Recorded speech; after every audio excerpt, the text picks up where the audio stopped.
So UFC 283 came away with so many banging fights. We've had submissions on this card, we've had knockouts on this card, or we had the main event that went all the way to the distance where Jamahal Hill really showed his fight IQ and following his game plan to a T. Something I didn't really expect. Going into this fight, I thought Jamahal Hill was going to probably, take big shots. If he's not going to get him out of there within the first couple of rounds and that, he'll probably struggle towards the end of the fight. And that's where I thought Glover was either going to take it by decision or maybe even get a sub on him. But I was pretty surprised to see how good Jamahal Hill actually did during this fight, where he actually changed his game up in multiple aspects. He held back when he had him up against. Had him hurt a couple of times. He didn't blow his load. There was a couple of times where I thought, oh shit, like his mouth's open, he's breathing heavy.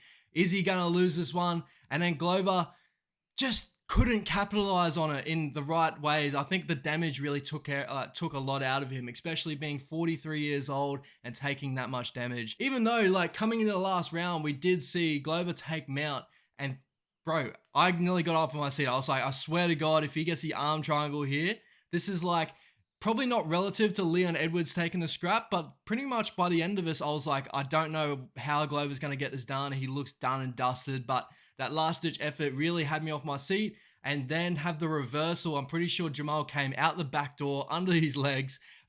Man, like, as I said in that preview, when you get a couple of shots in, sometimes a black belt can turn to a blue belt. And basically, I think he was just gassed. There was so many different damaging aspects to that fight that Glover just couldn't get over the top of Jamahal Hill, and Jamahal fought an amazing fight. We saw a lot of great work from the southpaw stance from Jamahal with those like head kicks, those left head kicks and that. Nice body work with those body kicks as well. Trying to get those hands down to get another head kick up there. Really nice straights. Uppercuts. The uppercuts were a big deal also in this fight. Glover has always seemed to be susceptible to uppercuts just because of his dipping motion and stuff. But I thought overall this fight was so amazing to watch. And the second fight on the card, we had Figgy versus Moreno. And to be honest, I had Moreno ahead, 3 rounds in 0 coming into the 4th round before the doctor stoppage, with the eye getting closed up from a punch that was pretty much like a thumb knuckle that came with, it was a long hook that ended up getting into the eye socket, which caused the swelling. It wasn't an eye poke. I don't believe it was an eye poke. Comment down below if you do think it was an eye poke, or if you even think Figgy was up in some sort of aspect of that fight. It was very close in some rounds, and I could have maybe seen one round of Figgy, but to be honest, I just thought Moreno was one step ahead. If it was going to continue on, I think Moreno was going to take the decision anyway. Shout out to Figgy too, though. He's coming back, and he's going to go back to a bantamweight fight. So he's going up in weight class, which is, I feel like it's going to be better for him, definitely in his strength, his power. He does drain so much to get into that lighter weight division, and his power still holds in there. He's going to go up, and he's just going to be hitting hard. Like, I'm excited to see what sort of fighter he can become. He's got really underrated grappling that I feel like he could cause a couple of like little upsets and stuff inside that bantamweight division. So I'm really excited to see how that goes. And yeah, comment down below your best matchups for Figgy in the bantamweight division. Third fight in the card, we had Gilbert Burns taking it out against Neil Magny. And I did expect Gilbert maybe, but not really. Like, I thought Magny was going to keep the distance as much as he can. If he did get into the ground, I thought Magny was going to be really defensive.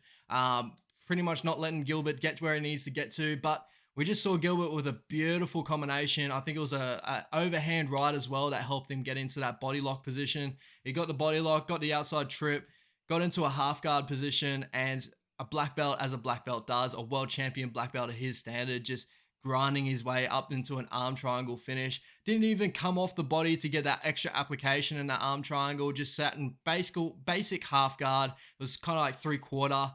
And just got that really nice black belt squeeze to get him out of there. So it was a really impressive performance from Gilbert Burns. I hope Magny gets back there. He does also, like, he seems to be the guy that gets all the way up to like the upper echelon of fighters and then kind of struggle there. But he's a great gatekeeper for all those young boys and all that coming through, because he's such a very well-rounded technical fighter that can get the finish on his day. Today just wasn't seemed to be his day. And the last 2 fights on the card, we had Jessica Andrade just dominating Murphy. There's not much really to say in this fight. The leg kicks were a big deal. The hooks, man, like, Andrade just came in with mean intentions to get Murphy. It was a very disappointing fight for Murphy overall. there was nothing really, there was no point in that fight where I thought it was going to turn the tide at all or anything like that. You know, just Andrade was beating her to a pulp. And the first fight of the card, which was Johnny Walker versus Paul Craig, and basically just let go of the single leg pull. Let go of the single leg. This guy has all the power in the world.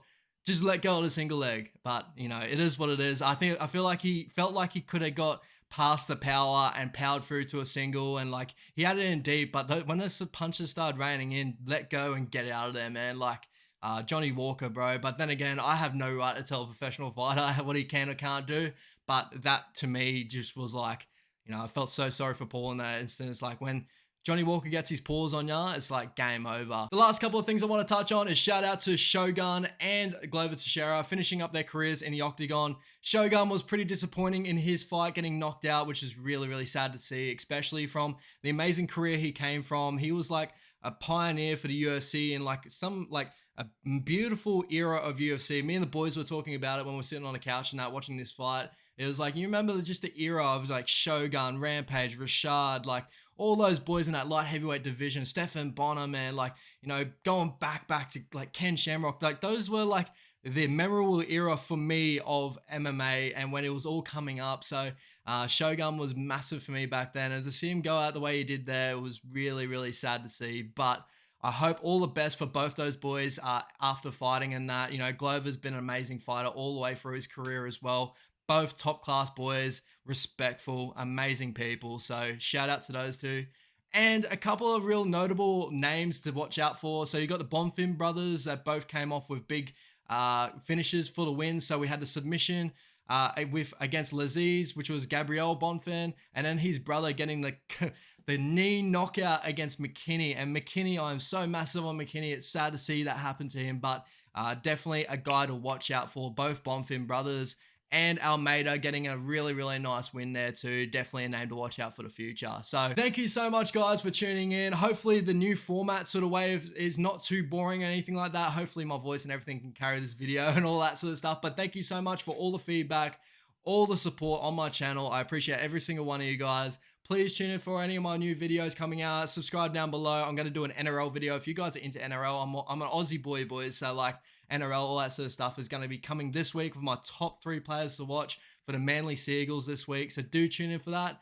Thank you so much for your time, guys. Take it easy. Peace out.